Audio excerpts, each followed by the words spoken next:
촉촉이 봄비가 내려서 어제 교회 앞마당에다가 꽃을 잔뜩 옮겨 심어놨는데 잘 살 것 같습니다. 아무쪼록 우리 심령 가운데도 하나님의 은혜의 꽃들이 피어나기를 바랍니다. 오늘 본문의 말씀을 가지고 나눌 은혜의 제목은 책망의 말씀을 들을 때라는 제목입니다. 책망의 말씀을 들을 때. 오늘 본문에 나오는 세 사람의 이름을 먼저 우리가 생각하고 말씀을 나누고자 합니다. 첫 번째 사람은 여호야다입니다. 대제사장 여호야다. 그리고 두 번째는 요아스, 이스라엘의 8대 왕, 남유다의 8대 왕 요아스 이름이 나오고요. 세 번째는 스가랴라는 이름이 나옵니다. 대제사장 여호야다의 아들 제사장 스가랴, 이렇게 세 사람의 이름이 나오면서 이 본문의 스토리가 전개되고 있습니다. 본문의 내용을 우리가 이해하기 위해서 먼저 배경을 잠깐 살펴보면은 남유다의 여호사밧 왕이 자기 아들 여호람을 장가를 드리게 되는데, 그때 그 신부될 배필감을 어디에서 구해왔느냐 하면 북이스라엘의 공주를 데려다가 자기 아들 여호람의 그 배필로 삼았습니다. 근데 그 북이스라엘의 공주가 누구의 딸이냐 하면 아합과 이세벨의 딸이에요. 그러니까 우리가 성경 역사에서 가장 악한 왕으로 알고 있는 아합 왕, 그리고 그 아내 이세벨, 우상 숭배에 철저하게 빠져 있었던 이 두 사람, 그 가문에서 자란 그 딸 아달랴라는 그 딸을 여호사밧 왕이 며느리감으로 데려왔다. 참 이해하기 어렵습니다. 여호사밧 왕은 경건한 왕이에요. 남유다의 8명의 경건한 왕의 반열에 드는 그 중에 한 사람인데, 이런 그 신앙적인 인물이 왜 아합과 이세벨의 딸을 며느리감으로 데려왔는가? 우리식으로 이야기할 것 같으면은 남한의 대통령이 아들을 장가 보내는데 북한의 최고 지도자의 딸과 결혼을 시켰다. 그렇게 생각하시면 되겠습니다. 왜 그렇게 했는지는 대충 짐작하실 수 있겠죠. 정치적인, 또 현세적인 어떤 그 꾀하는 목적이 있었죠. 그런데 결국은 이제 이렇게 들어온 그 아달랴가 화근이 되고 맙니다.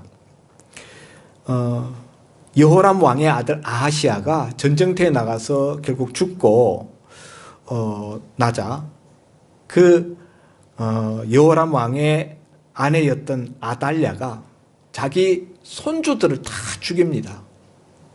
그래서 왕위를 이어받을 자가 없게끔 만들고, 이 아달랴 할머니죠. 이 할머니가 자기가 직접 여왕의 자리에 오릅니다. 그래서 이때 다윗의 가문이 완전히 대가 끊어질 뻔한 그런 위기를 만나게 됩니다. 단 한 명만 살아남아요. 손자들 중에서 딱 한 명, 1살배기 어린 애기 요아스. 오늘 본문에 나오는 주인공 요아스, 이 1살배기 애기만 살아남고 나머지 그 다윗 왕가의 혈통이 완전히 다 끊어질 정도로 완전히 멸절을 시킵니다. 만일 이때 그런 일이 일어나서 요아스마저 죽임을 당했었더라면은 마태복음 1장 1절이 없는 거죠. 아브라함과 다윗의 자손 예수 그리스도의 세계라. 예수님은 다윗의 자손으로 태어나지 못하게 되는 거죠. 다윗의 혈통이 끊어져 버렸으니까. 그리고 예수님을 가리켜서 다윗의 자손 예수여라는 그런 호칭, 그런 기사도 성경에 나올 수가 없게 되는 거죠. 그럴 정도로 정말 그 다윗의 왕가에 아주 중차대한 그런 위기를 겪게 되는 사건이 바로 앞에 22장에 나옵니다. 그렇게 요아스의 할머니 아달랴가 이세벨의 딸이 다윗 왕가의 숨통을 끊어버리기 위한 그런 왕손들을 다 제거하고 스스로 여왕의 자리에 오르는 일이 있었는데, 그때 유일하게 살아남은 아기, 그 아기가 바로 요아스예요. 1살짜리였는데 어떻게 살아남았는가? 대제사장이 여호야다인데 여호야다의 아내가 아하시아 왕의 누나예요. 그래서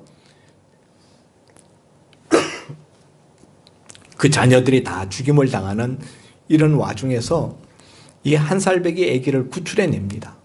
그리고는 왕의 눈을 피하여서 이세벨의 딸 아달랴의 눈을 피하여서 성전에서 이 아기를 몰래 키웁니다. 그 당시에는 예루살렘 성전이 아직 굳건하던 때예요. 예루살렘 성전, 솔로몬 성전이죠. 그 성전은 여러 많은 칸들로 이루어져 있었고 많은 여인들도 그곳에서 일을 하고 있었어요. 그래서 아기를 몰래 키울 수가 있었다는 것이죠. 또 이 대제사장 여호야다는 어린 아기 요아스에게 있어서는 고모부가 되기도 합니다. 고모부이자 또 대제사장이었던 여호야다가 이 1살배기 아기 요아스를 예루살렘 성전에 숨겨가지고 몰래 키웁니다. 그렇게 몇 년 동안 성전에서 몰래 키움을 받는가 하면 6년 동안 몰래 성전에서 키워져요. 그렇게 6년 동안 양육되어져서 그 아기가 마침내 7살이 되었을 때에 대제사장 여호야다는 철저하게 준비를 하여서 쿠데타를 일으키게 됩니다. 여왕이었던 아달랴에 대한 반역을 일으키게 되죠. 그래서 아달랴를 그 왕좌에서 축출하고 아달랴를 제거한 다음에 7살 배기 어린 요아스를 유다 나라의 왕으로 세우게 됩니다. 그렇게 해서 이 요아스는 7살에 남유다 나라의 제8대 왕 위에 오르게 됩니다. 7살 배기가 무슨 정치를 알겠어요? 어떻게 정치를 하겠습니까? 그러니까 고모부이며 대제사장이었고 자기를 양육해 주었던 양부이기도 한 여호야다가 모든 것을 코치하고 지도해 줍니다. 그렇게 대제사장 여호야다의 코치를 받으면서 요아스는 의외로 아주 선정을 베풉니다. 그래서 요아스가 어린 나이에 왕위에 올랐음에도 불구하고 정치를 잘해서 예루살렘 성전이 아달랴 치하에 있었을 때 이세벨의 딸이 성전을 아주 묵사발을 내버렸어요. 성전을 정말 오염시켰습니다. 그래서 이 어린 요아스가 왕위에 올라서 성전 정화 작업을 벌이고 또 신앙 부흥을 일으킵니다. 영적 회복을 도모합니다. 그래서 이런 선정을 베풀었는데 오늘 우리가 읽은 24장 본문에 보면은 그 요아스의 후견인 역할을 했던 대제사장 여호야다가 나이 많아서 죽었다 이렇게 되어 있고 죽은 다음에 16절에 무리가 다윗성 왕의 묘실 중에 장사하였다 이렇게 말씀하고 있습니다. 그런데 충격적인 것은 17절에 여호야다가 죽은 다음에 대제사장 여호야다가 죽은 다음에 18절에 보면은 요아스 왕이 방백들의 말을 듣고 여호와의 전을 버리고 아세라 목상과 우상을 섬겼다. 그동안에 그렇게 성전 정화 작업을 벌이고 또 영적 회복을 도모했었던 요아스 왕이 대제사장 여호야다가 죽고 난 다음에 갑자기 태도가 돌변했어요. 전혀 다른 사람처럼 되어 버렸습니다. 갑자기 우상 숭배를 하기 시작하는 거예요. 바알과 아세라 우상 이런 우상들을 섬기면서 하나님의 미워하시는 길로 진노의 길로 나아가고 말았다는 사실이죠. 어떻게 이렇게 참 사람이 변할 수 있나 싶어요. 아마도 대제사장 여호야다가 살았을 때에는 여호야다의 입김이 많이 미쳤겠죠. 사사건건 여호야다의 코치를 받았을 것입니다. 그러니까 그때는 선정을 베풀었는데 여호야다가 죽고 난 다음에 방백들이 와서 백성들의 장관들이 와서 왕에게 절을 하고 왕을 꼬드겼죠. 그럴 때 그 간신들의 꼬드기는 그 말에 넘어간 것입니다. 그래서 그들의 말을 듣고 우상 숭배의 길로 나아가고 말았다 하는 것이죠. 이렇게 되자 하나님께서 선지자들을 보냅니다. 오늘 19절에 보니까 여호와께서 그들에게 선지자를 보내사 다시 여호와에게로 돌아오게 하려 하심에 선지자들이 그들에게 경고하였으나 듣지 아니하니라. 여기 그들이라는 것은 요아스 왕과 또 그 왕을 사주시켜서 우상 숭배 길로 빠지게 만들었던 백성들의 장관들, 방백들, 이들에게 하나님께서 선지자를 보내어서 책망하셨습니다. 책망하는 이유는 그들을 돌이키게 하려고, 여호와의 길로, 바른 길로 돌아오게 하시려고 선지자를 보내어서 경고하고 책망하였습니다. 그러나 결과는 그들이 듣지 아니하였다. 그래서 20절에 보니까 이에 하나님의 영이 제사장 여호야다의 아들 스가랴를 감동시키시매 그가 백성 앞에 높이 서서 그들에게 이르되 하나님이 이같이 말씀하시기를 하면서 하나님의 책망의 말씀을 그들에게 전합니다. 너희가 여호와를 버렸으므로 여호와께서도 너희를 버리셨느니라. 이렇게 하나님께서 선지자를 보내어서 1차 경고 책망하셨음에도 불구하고 아무 효험이 없자 하나님이 2차로 누구를 보내었다고요? 여호야다의 아들 스가랴라는 인물을 보내었는데, 스가랴는 누구인가 하면은 바로 어린 요아스를 길러주고 또 왕위에 옹립해 주었던 대제사장 여호야다의 아들이에요. 이스라엘은 이 제사장은 아론의 후손만이 제사장이 되잖아요. 그래서 아버지가 대제사장 여호야다였기 때문에 그 아들 스가랴도 제사장이에요. 하나님이 선지자들을 보내어서 1차 경고의 말씀을 전했음에도 불구하고 아무 효험이 없자, 듣지 아니하자 이번에는 여호야다 대제사장의 아들 스가랴를 보내어서 책망의 말을 듣게 하셨다 하는 것이죠. 여러분, 어린 요아스는 대제사장 여호야다의 품 안에서 마치 대제사장 여호야다가 양부처럼 되어서 양육을 받았으니까 그 아들인 스가랴하고는 친했을까요? 친하지 않았을까요? 당연히 친했겠죠. 대제사장 여호야다는 요아스 왕에게 있어서는 고모부예요. 고모부. 그러면은 요아스와 이 스가랴 사이에는 어떤 관계입니까? 고모부의 아들이니까 고종사촌. 촌수가 가까워요. 그런데 이 스가랴를 하나님께서 성령을 보내서 감동을 시켜서 요아스 왕에게 책망의 말씀을 전하게 하였는데 이 말을 듣고 어떻게 했는가? 21절에 왕의 명령을 따라 그를 여호와의 전뜰 안에서 돌로 쳐 죽였더라. 대제사장 여호야다의 아들 스가랴가 와서 책망의 말씀을 전하자 그 말을 왕과 그리고 왕을 우상 숭배의 길로 빠지게 하였던 백성들의 방백 장관들에게 전하자 그들이 여호야다의 아들 스가랴를 돌로 쳐 죽였대요. 이스라엘에서 돌로 쳐 죽이는 이 사형법은 성전을 모독한 죄, 또 하나님의 이름을 모독한 죄, 하나님을 모독한 죄, 이런 경우에 돌로 쳐 죽이는 종교법이에요. 그런데 지금 여호와의 말씀을 증거했는데 돌로 쳐 죽였다. 그것도 그냥 일반인이 아니고 누구예요?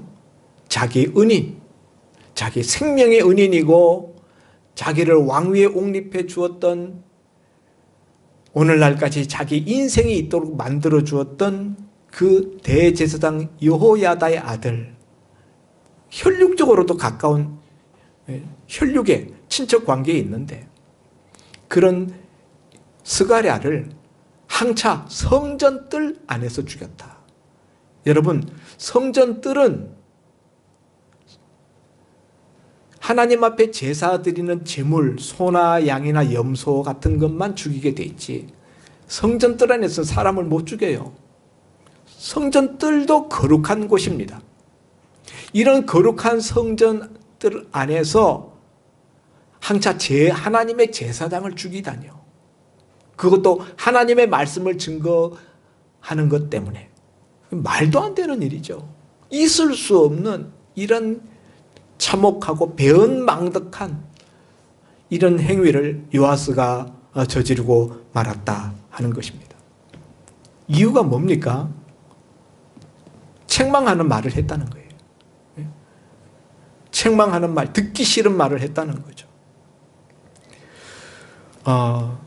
성도 여러분, 우리 신앙생활을 우리가 잘하고 승리하려면은 우리가 반드시 거쳐야 되는 관문이 있는데 그것은 책망하는 말씀을 잘 들을 줄 아는 거예요. 우리가 신앙생활을 하면서 책망하는 말씀을 안 들으면 좋겠지만 안 들을 수가 없어요. 예, 그럴 정도로 우리 삶이 완벽하지 못하기 때문이요. 두 번째는 성경 자체가 책망의 말들을 많이 하고 있기 때문입니다. 디모데 후서 3장 16절에 성경의 기능에 대하여서 사도 바울이 디모데에게 말씀하기를 모든 성경은 하나님의 감동으로 된 것으로 교훈과 책망과 바르게 함과 의로 교육하기에 유익하다. 두 번째 기능에 책망이 나와요. 모든 성경은 하나님의 감동으로 된 것으로 교훈과 책망과 성경의 기능이 책망하는 기능을 가지고 있다 하는 것이죠. 뿐만 아니라 성령의 사역 중에 중요한 사역이 책망하는 것이 성령의 사역 중에 들어있다. 요한복음 16장 8절에 보면은 요한복음 16장 8절에 성령이 오시면은 죄에 대하여서 의에 대하여서 심판에 대하여서 세상을 책망하시리라 이렇게 말씀하셨어요. 예수님이 직접 하신 말씀이죠. 성령의 사역, 책망하는 사역이 들어있다. 예. 전에 우리 교회 어떤 성도님이 자기 친한 분을 전도하려고 되게 애를 썼어요. 그래가지고 그분을 얼마 동안 우리 교회 예배에 출석을 시켰습니다. 근데 이분이 예수 안 믿는 분인데 우리 교회 와서 설교를 어느 정도 듣다가 그 다음부터는 예배 시간에 모습이 보이지를 않아요. 왜 안 나오시는가 제가 물어보았더니 그분이 대답하기를 설교 시간에 앉아 있으면은 설교 말씀이 자기를 책망하는 것 같아. 설교 말씀이 맨날 자기를 책망하는 것 같아서 그래서 그냥 안 나오고 싶어져서 안 나온다는 거예요. 제가 그래서 그 말씀을 듣고 제가 책망하는 설교를 했는가? 제가 돌아보니까 제가 그렇게 책망하는 설교를 한 게 아니에요. 처음 이제 믿지 않는 분이 오셨으니까 제가 복음을 어떻게 한번 전할까 해서 기초적인 복음을 설명했죠. 우리 모든 인간은 죄인입니다.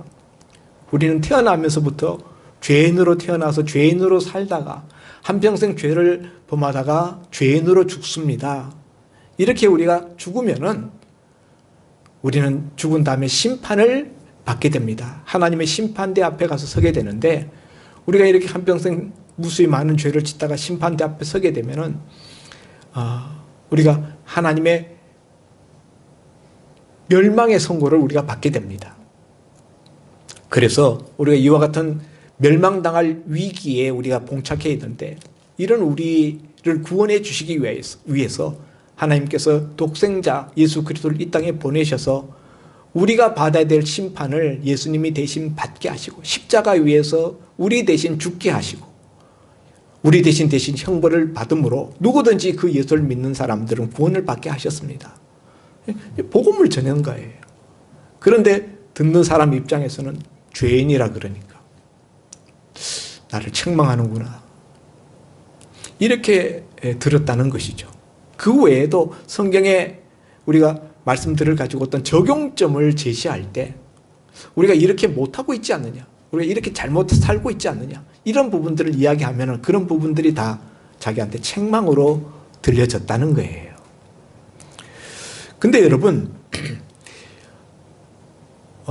설교를 노골적으로 책망하는 설교를 해서 책망을 듣게 되는 경우는, 그건 설교자의 의도에 의해서 되어진 일이지만은, 설교자가 전혀 책망할 그런 마음과 목적이 없이 한 성경 풀이인데, 그것을 책망으로 듣는 것은 자기 삶과 또 자기 마음 상태와 관계되어 있는 거예요.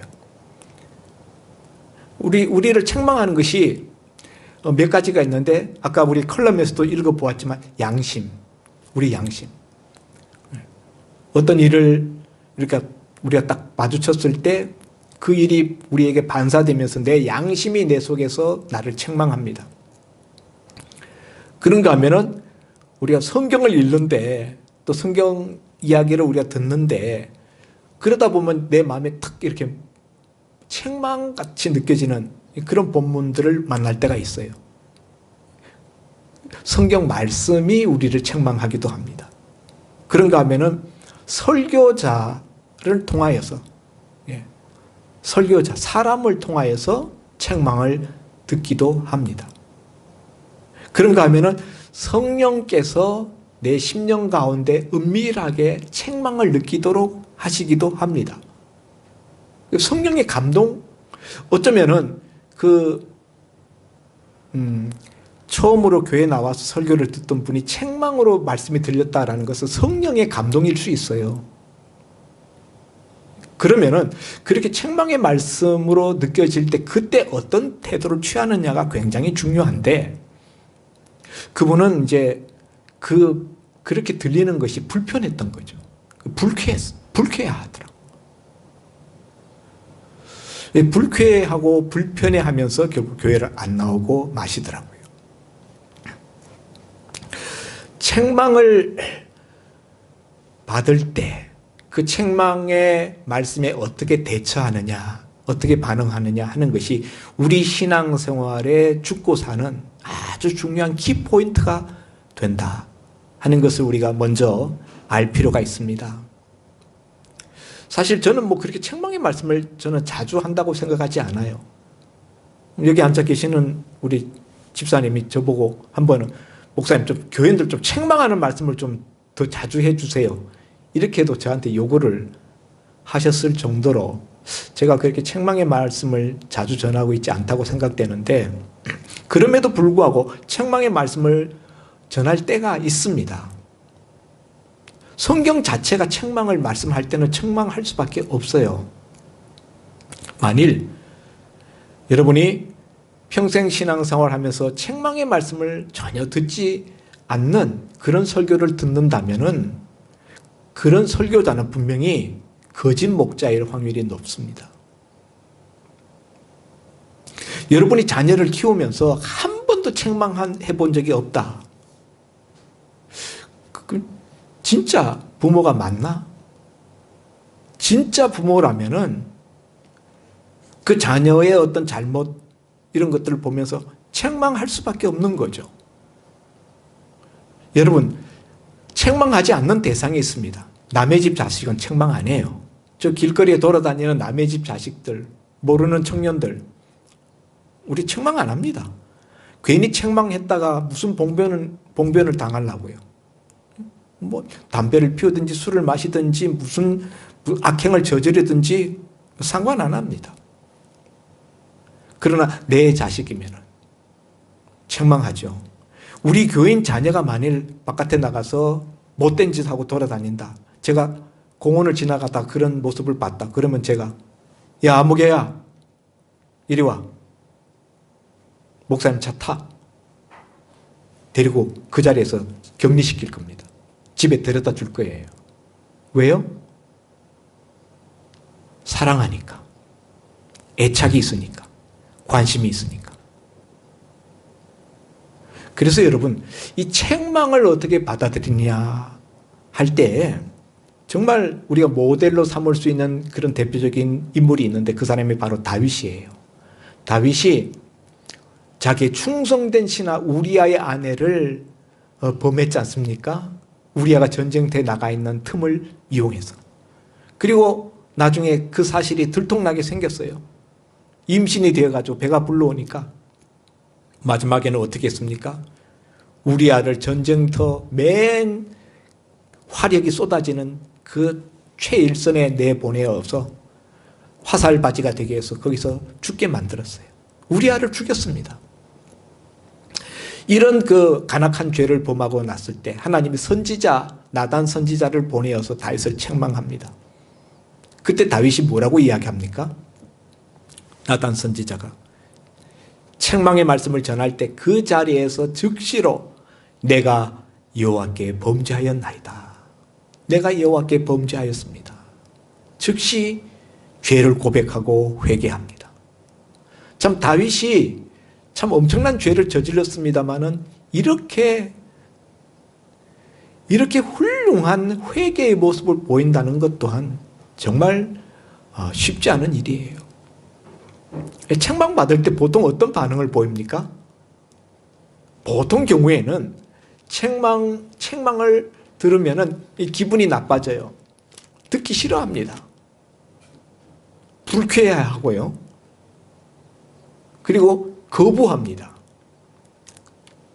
심지어는 반발하죠. 반발이 심해지면은 오늘 여기 요아스 왕처럼 그 상대방을 향해서 공격하죠. 심지어는 요아스는 스가랴를 돌로 쳐서 죽였어요. 그 자기를 책망하는 그 입을 닫아서 더 이상 자기를 책망하지 못하도록 그 말 듣기 싫어서 아예 돌로 쳐서 죽여서 그 입을 봉해버렸다는 것이죠. 교회 생활을 하다 보면은 어떤 경우에는 책망의 메시지를 들을 경우가 생깁니다. 예. 그 성경 본문을 차근차근 풀어나가다가도 그런 본문을 만나면은 그 본문의 내용에 의해서 책망의 메시지를 전할 수밖에 없어요. 그런데 그럴 때 그 말씀을 들을 때 오늘 목사님이 나를 치는구나. 설교로 나를 치네. 그리고서 삐진단 말이에요. 제일 흔한 경우들이. 설교자는 전혀 그 사람 의식하지도 않고 성경 본문에 충실해서 본문이 말씀하고자 하는 것을 전했을 뿐인데 듣는 사람은 목사님이 나를 친다 하고는 삐져서 교회도 안 나오고 심지어는 그래서 교회를 떠나기도 하고 그런 경우들을 우리가 과거에 저도 목회하면서 많이 겪었어요. 그래서 여러분 우리가 책망의 말씀을 잘 듣는 것이 신앙생활을 롱런하고 또 아주 잘할 수 있는 아주 중요한 그런 그 분기점이 된다. 그런 점에서 시편 141편을 우리가 한번 읽을 필요가 있습니다. 시편 141편은 다윗이 쓴 시예요. 시편 141편 5절에 보면은 다윗이 이런 고백을 했습니다. 5절 다 같이 읽어볼까요? 예. 의인이 나를 칠지라도 은혜로 여기며 책망할지라도 머리에 기름같이 여겨서 내 머리가 이를 거절하지 아니할지라. 의인이 나를 친다. 의로운 사람이 나를 책망한다. 그럴 때 그 책망의 말을 은혜로 여기겠다. 은혜. 예. 은혜라는 건 뭡니까? 남에게 호의를 받는 거잖아요. 신세를 지는 거잖아요. 그런데 의인이 책망의 말로 나를 칠 때 그 말을 그 책망을 은혜로 받겠다는 거예요. 그리고 책망할지라도 머리에 기름같이 여겨서 내 머리가 이를 거절하지 아니할지라. 이스라엘 사람들은 귀한 손님이 집에 방문하게 되면은 기름을 발라드렸어요. 머리에. 그래서 마리아도 나사로의 누이 마리아도 십자가를 향해 가시는 예수님을 그 마지막 길에서 기름을 예수님의 머리에 부어서 향유옥합을 깨뜨려서 머리에 기름을 발라드리고 심지어는 발까지 기름을 발라서 자기 머리털을 풀러서 예수님의 발을 기름으로 닦아드리잖아요. 보통은 귀한 손님이 오면 머리에만 살짝 향유를 발라드립니다. 그래서 이 머리에 기름을 발라준다라는 것은 이건 굉장한 대접이에요. 그 사람을 높이는 거죠. 위하는 거예요. 그런데 의인의 책망을 다윗은 머리에 기름같이 여기겠다. 머리에 기름 발라주는 것처럼 여겨서 내가 이를 거절하지 아니하겠다. 방문했는데 집주인이 나와서 머리에 기름을 발라주는 것을 거절하는 사람은 아무도 없어요. 그래서 책망을 거절하지 않겠다. 은혜로 여기겠다. 이런 그 다윗의 고백. 이 고백을 들을 때 다윗이 나단 선지자의 책망의 말을 듣고 어떻게 그렇게 반발하지 아니하고 거부하지 아니하고 즉석에서 회개할 수 있었는가 하는 것을 이 구절에서 우리 힌트를 얻을 수 있다고 생각합니다. 성도 여러분, 요아스는 이렇게 자기의 은인 여호야다의 아들을 듣기 싫은 책망의 말을 한다고 돌로 쳐서 죽여버렸어요. 그랬더니 스가랴가 죽어가면서 여호야다의 아들 스가랴가 죽어가면서 하나님 앞에 부르짖어요. 22절에 보니까 요아스 왕이 이와 같이 스가랴의 아버지 여호야다가 베푼 은혜를 기억하지 아니하고 그의 아들을 죽이니 그가 죽을 때 이르되 여호와는 감찰하시고 신원하여 주옵소서 하니라. 여호와여 감찰하여 주옵소서. 내 억울함을 하나님 신원하여 주옵소서. 신원, 하나님께서 복수하여 주십시오. 보수하여 주십시오. 갚아 주십시오. 그런 그 호소를 하나님 앞에 합니다. 그리고 나서 23절에 보니까 1주년, 이 스가랴가 죽고 스가랴가 돌에 맞아 죽고 난 다음 1년이 지났을 때 북방에 있는 아람 나라 군대가 쳐들어옵니다. 그런데 23절에 보면은 1주년 말에 아람 군대가 요아스를 치려고 올라와서 유다와 예루살렘에 이르러 방백들을 죽이고 물건들을 노략질해 갔다. 이런 말씀이 나와요. 아람 군대가 쳐들어왔는데 남유다 나라에 쳐들어왔다라고 말하지 않고 요아스를 치려고 올라왔다. 이렇게 이야기를 해요. 요아스, 타켓이 요아스예요. 성경이 그렇게 기록하고 있습니다. 물론 아람 군대는 유다와 예루살렘을 치고 그 성 안에 있는 많은 물건들 이런 것들을 노략질해가고 방백들을 죽였다.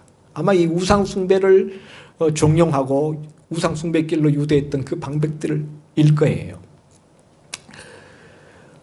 그리고 요아스는 이때에 아람 군대와 더불어 전투를 하다가 크게 부상하고 25절에 보니까 적군이 요아스를 버리고 갔다.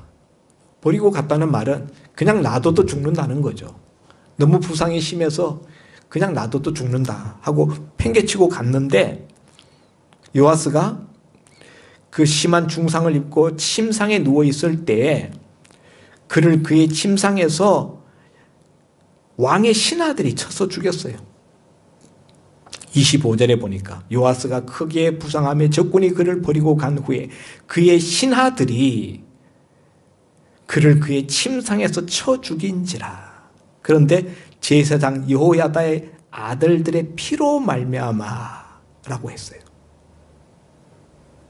그러니까 대제사장 여호야다도 죽이고 대제사장 여호야다의 아들들의 피라는 것은 이 스가랴를 돌로 쳐서 죽였는데 스가랴만 죽인 것 같지 않아요. 또 다른 아들, 여호야다 대제사장의 또 다른 아들, 또 다른 제사장도 같이 스가랴와 함께 성전에서 죽인 걸로 보여집니다. 이런 그 악행을 저질렀기 때문에 결국 그 피의 보복을 스가랴가 죽어가면서 여호와여 내 억울함을 감찰하시고 하나님 갚아주십시오 라고 부르짖었는데 하나님이 그대로 갚아주셔요. 적군을 통하여 아람 군대를 통하여 갚아주시고 그 신하들을 통하여 신하들에게 결국 암살당합니다. 죽어가는 그 처참한 그 몰골을 또한 신하들이 침상에 들어와서 요아스를 쳐서 죽입니다. 그리고 다윗성에 장사하였지만은 왕들의 묘실에는 장사하지 아니하였다. 예루살렘에 가면은 예루살렘에 구역이 있는데요. 예루살렘 그 남동쪽에 다윗성이 있어요. 다윗성 구역이 있는데 그 중에 왕들의 묘실이 일부 지역에 있습니다. 왕이 죽으면 거기에 안장하는데 이 요아스는 죽고 난 다음에 왕들의 묘실에 안장되지 못했다. 무슨 이야기입니까? 왕 취급, 왕 인정을 받지 못했다는 거예요. 살아생전에는 그가 권력을 가지고 있었지만은 죽은 다음에 백성들이나 하나님이 왕 같지도 않는 놈이라고 그렇게 해서 왕의 묘실에 안장되지 못하게 했다는 거죠. 반면에 16절에 보면은 대제사장 여호야다는 죽고 난 다음에 16절에 무리가 다윗성 여러 왕의 묘실 중에 장사하였으니 이는 그가 이스라엘과 하나님과 그의 성전에 대하여 선을 행하였음이더라. 대제사장 여호야다는 왕이 아닙니다. 그는 대제사장이에요. 그런데도 불구하고 대제사장 여호야다가 죽었을 때에 백성들이 그를 왕의 묘실에다가 안장을 했다. 하나님이 대제사장 여호야다를 실질적인 이스라엘의 왕 취급을 해주신 거죠. 성도 여러분, 우리는 매주 듣는 말씀을 통하여서 하나님의 기질 앞에 우리가 서 있습니다. 여러분, 가을에 우리가 곡식 추수를 하면 어떻게 합니까? 도리깨를 가지고 곡식을 쳐서 나락을 쳐서 그걸 키질을 합니다.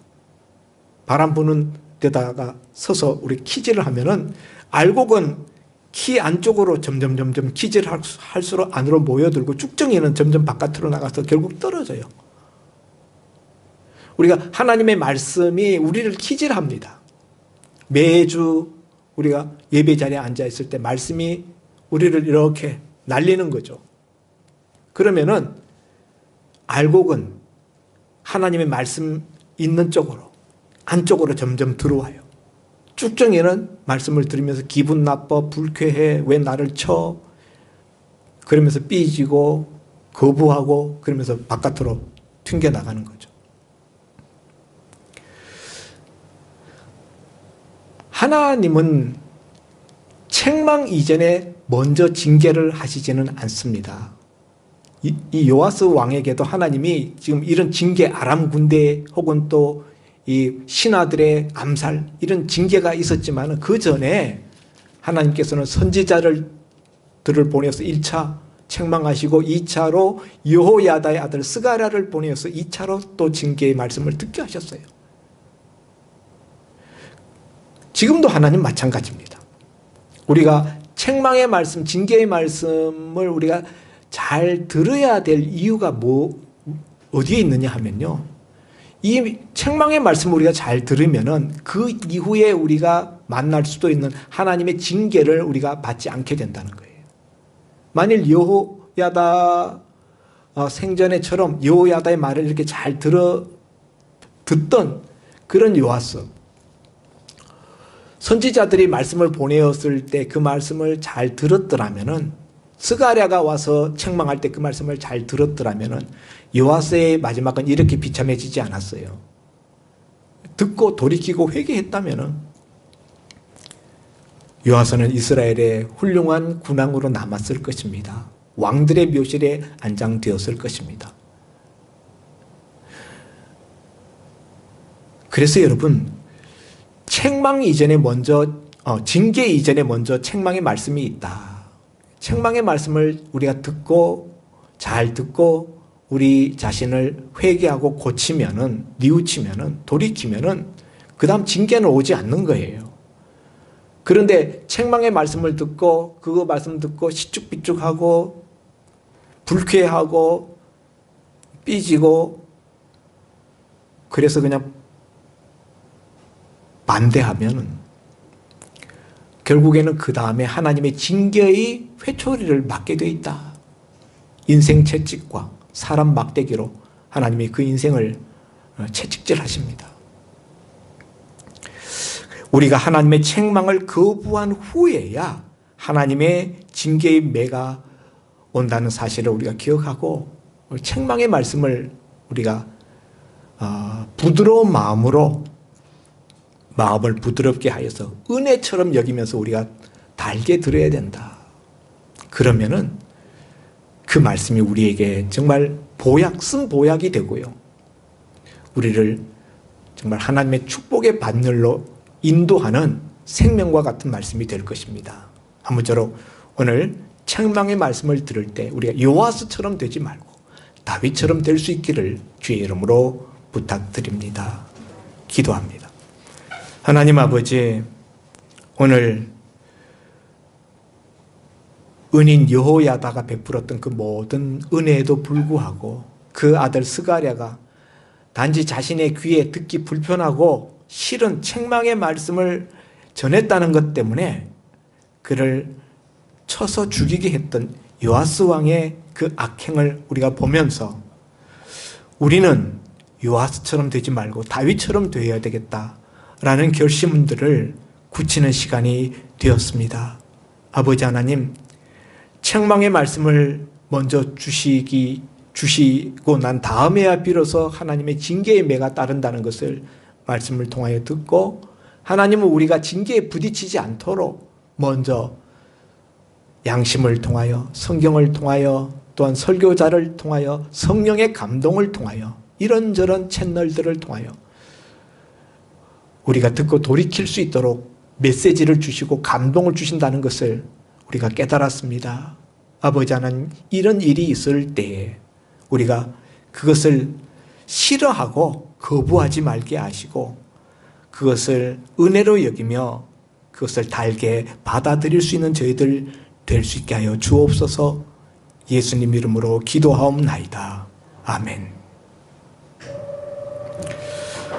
찬송가 204장 찬송 드립니다.